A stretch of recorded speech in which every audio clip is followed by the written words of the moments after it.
Hi everyone, it's Emma and welcome to my channel.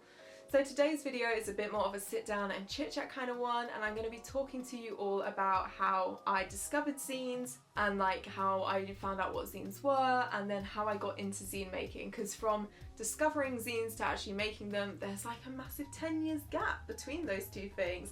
So let's get into it. So in 2014 to 2015, when I was like 16 to 17 years old, I had one friend in particular who was really into Riot Girl music. And obviously zines were a massive part of the Riot Girl movement in the 90s, and I believe this is how she discovered what zines were. She was also very politically active and very creative and organised, and she was really into community-based activism.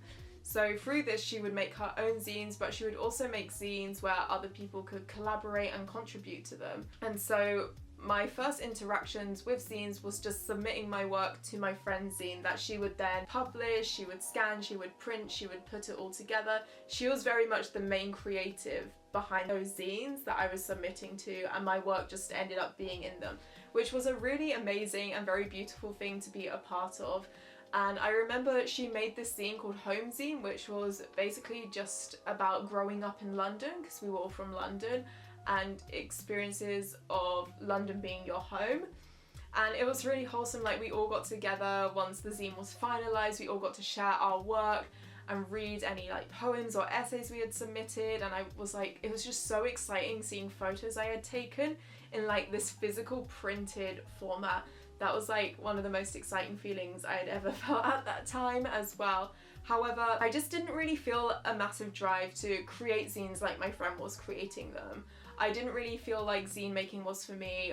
I thought what she was doing was incredibly important and really interesting, but I just never had that drive. I also was consuming zines, and for me it felt like a lot of the zines I was reading, that I was looking at, had these really cool illustrative styles, and I can't draw. I'm very much at peace with the fact I can't draw, but at this time it was just like, if I ever wanted to make a zine at this time, I felt like I just didn't have the right creative abilities because I couldn't draw. And then I was also seeing these zines that were very text-based with these really beautiful and these really well-written essays where people were so good at articulating what they had to say through writing, and I just felt like I didn't quite have that at that moment in time as well. I was going through a lot externally, and I feel like that was just impacting my creative abilities. And for me at the time, I was very much focused on my photography and my filmmaking skills, because I was doing film and media production. Even though I was doing AS creative writing, I felt like I was a lot better at the film and media production sides of things. I very much thought zine making was over here. It was a really amazing creative thing, but my creative abilities were over here, and there was just no room for them to overlap. So that was like my introduction to zines and how I interacted with them 10 years ago. And now we go to 10 years in the future, to 2024. At the start of this year, I basically discovered what junk journaling was through TikTok. I'm also a massive hoarder, so I had loads of receipts lying about, loads of old concert and cinema tickets, wrappers from various foods and stuff. And so finding out what junk journaling was a bit of a revelation for me, because I finally felt like I had stuff to do with all these random pieces of scraps and rubbish I had been hoarding. So I just began junk journaling, and I absolutely loved the process of it. I found it so fun making collages out of anything, like old receipts and just some chocolate wrappers can become something so beautiful on a page, and I really enjoyed the analog process of it, like switching off all my screens and just cutting and sticking and ripping things out and just sticking them to a page.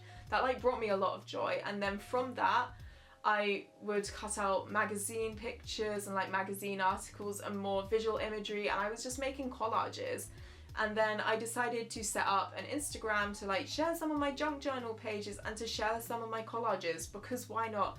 Before this I had done some digital collaging, but this year is like the first year I've ever actually made physical collages, and it's been a really fun and enjoyable process for me. And then when I had set up this Instagram account, I just began searching up zines as well, because I've always been interested in zines and like consuming zines. I just kind of thought making them wasn't for me.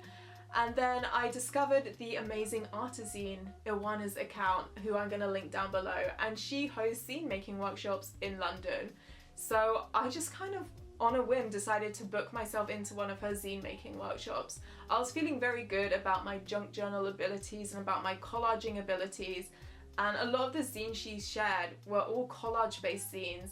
And 10 years ago when I first started interacting with zines, I didn't know you could make collage based zines. Like, I didn't know I could have taken my photos and made a zine from them.